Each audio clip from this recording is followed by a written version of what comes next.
Hello and welcome to Business Insider with Mario Toneguzzi on Megapix Media. Joining me today is Greg Allen, who is Managing Director, Head of Retail Channel Distribution at BMO Global Asset Management. Thanks for joining us today, Greg.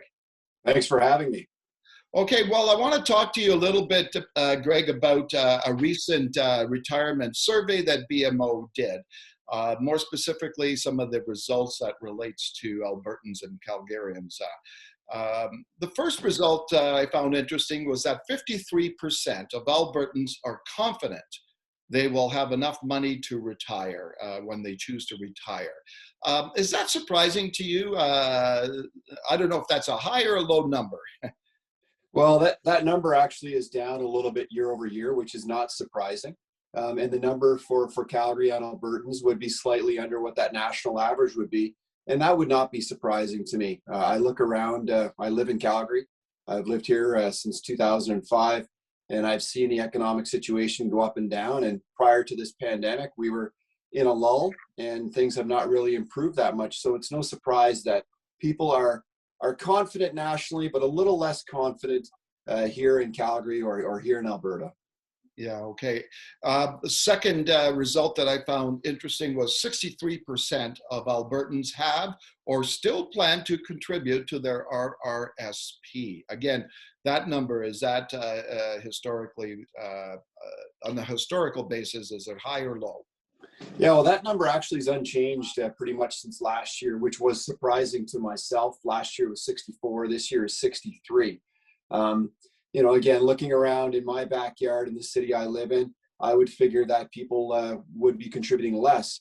But I think what's happened over the last year is people have been forced to look at their financial situation differently based on the changes that have happened, have reevaluated their dynamic, and are forcing themselves to save because I think they realize that they need to spend less and save more for their future.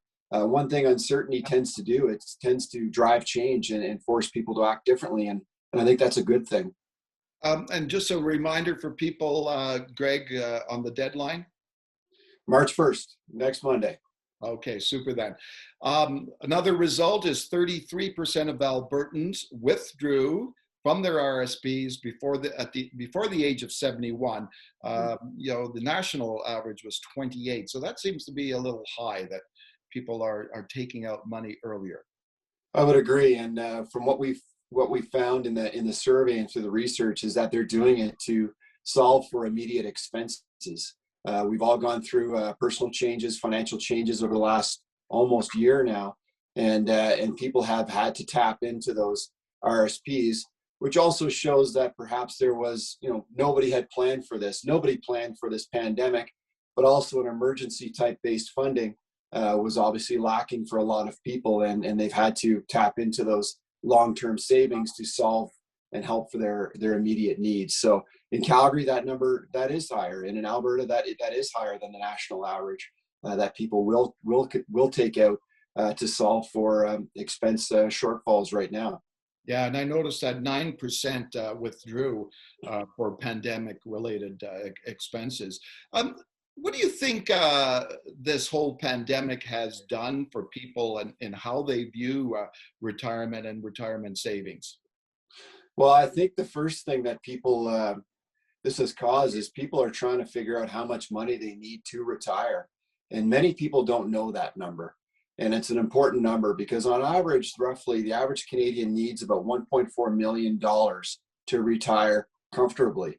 And people don't want to retire at 80 or 90 years old. The average individual still wants to retire between the age of 60 and 69. So understanding that number that you need, and everyone's number will be different, and figuring out how to get there is something that this pandemic has really shined a lens on. And people are focusing on, okay, how much money do I have?